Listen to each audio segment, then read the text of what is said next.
के फूल बगिया में, माता रानी के फूल बगिया में। मैया के बगिया माँ झूलना झूलने बड़ी झुलिया में। माता रानी के फूल बगिया में, माता रानी के फूल बगिया में।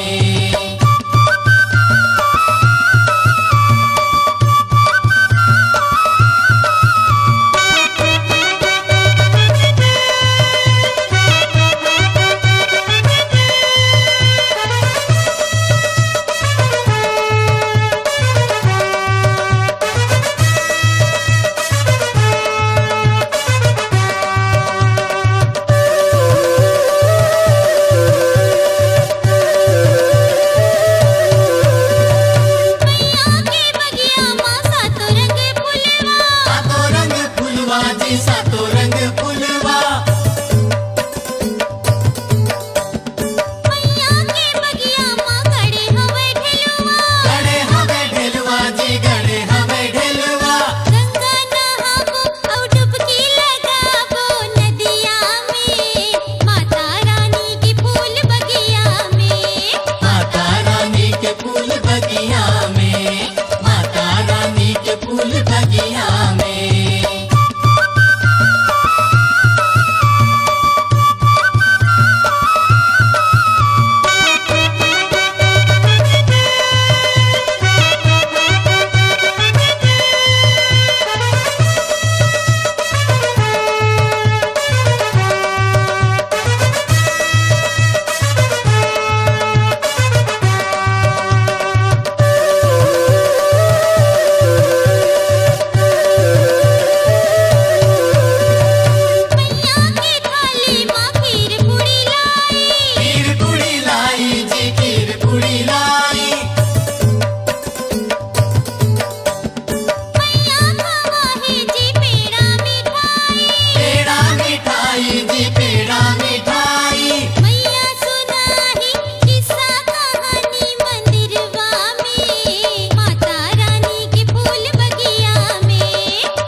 बगिया में, माता रानी के फूल बगिया